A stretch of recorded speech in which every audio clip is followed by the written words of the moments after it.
Hey Impact and everybody else who may be tuning in. For those of you guys that don't know me, I'm Joey, and Pastor Brandon's just given me the honor of getting on here and sharing a devotional with you guys today. And just real quick, I want to say this on behalf of Pastor Brandon, Miss Judy, and myself. We miss you guys, we love you guys, and we're sincerely praying for all of you that are watching right now. And just a quick announcement for Mpact. If you want to join us on our Instagram live videos, Monday, Tuesday, Thursday, and Friday at 5 p.m., we'll be having devotionals on there, so join us on that. And also Wednesday night for our Mpact service at 7 p.m. But today I want to talk to you guys from Matthew chapter 9, verse 18. So I'm going to read that text to you guys. As Jesus was saying this, the leader of a synagogue came and knelt before him. "My daughter has just died," he said, "but you can bring her back to life if you just come and lay your hand on her." So Jesus and his disciples got up and went with him. Just then a woman who had suffered for 12 years with constant bleeding came up behind him. She touched the fringe of his robe, for she thought, "If I can just touch his robe, I'll be healed." Jesus turned around, and when he saw her, he said, "Daughter, be encouraged. Your faith has made you well." And the woman was healed at that moment. When Jesus arrived at the official's home, he saw the noisy crowd and heard the funeral music. "Get out," he told them. "The girl isn't dead. She's only asleep." But the crowd laughed at him. After the crowd was put outside, however, Jesus went in and took the girl by hand, and she stood up. So right here we see two stories that are kind of taking place simultaneously in the scripture. We see this man who's a leader of the synagogue, is what they refer to him in this passage of scripture. But in the Gospels, it tells of this man's name is Jairus. And I think it's just so funny that a religious leader, the people who despised Jesus, even he understood that Jesus was the one who could do a miracle. He was so desperate for a miracle in his life that he went to Jesus, the man who the religious leaders despised, to sought out his miracle.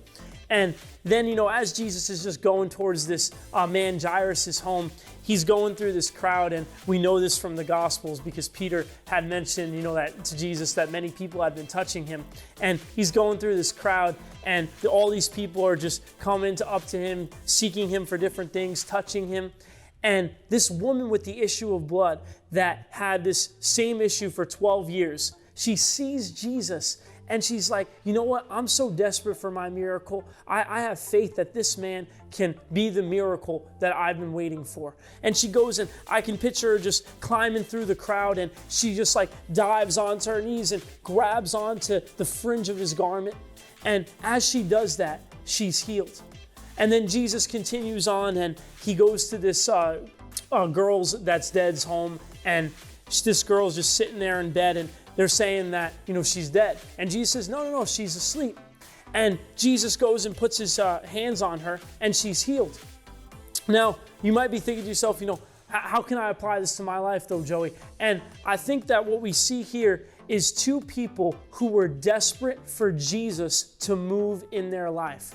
And I believe that that's what we should do as well. We need to be desperate for the move of Jesus in our life. And I don't mean desperate in the sense that we need to beg God to do something because he wants to move in our lives. But I mean desperate in the sense that we want to see the move of God so powerfully in our lives. And I think the other thing that we see in this story is we see these people pursue Jesus. Jesus has already taken a step and pursued us, but we need to take that step back and pursue him.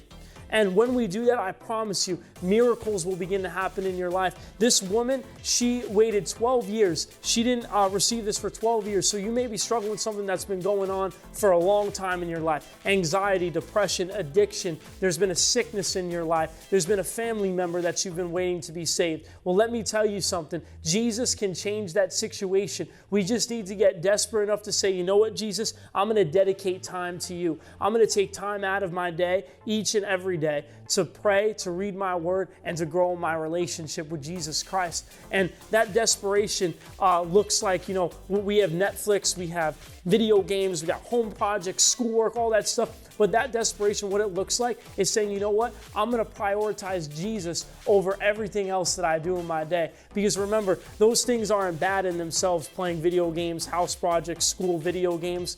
But the most important thing that should be in our lives is seeking after Jesus And I promise you, if you do what this woman did and you do what this religious leader did and you seek after Jesus and you say, you know what, I'm desperate for a touch from God, I promise you God's going to move in your life and you're going to experience a peace that surpasses all understanding.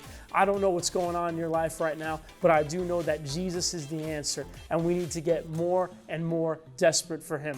I hope that encouraged you guys today, and just know that we truly miss you here at Faith Church. We can't wait to have you back in the Mpact room to have service and back in the auditorium as well for service. It's going to be so awesome, and God bless you. We're praying for you, and take care.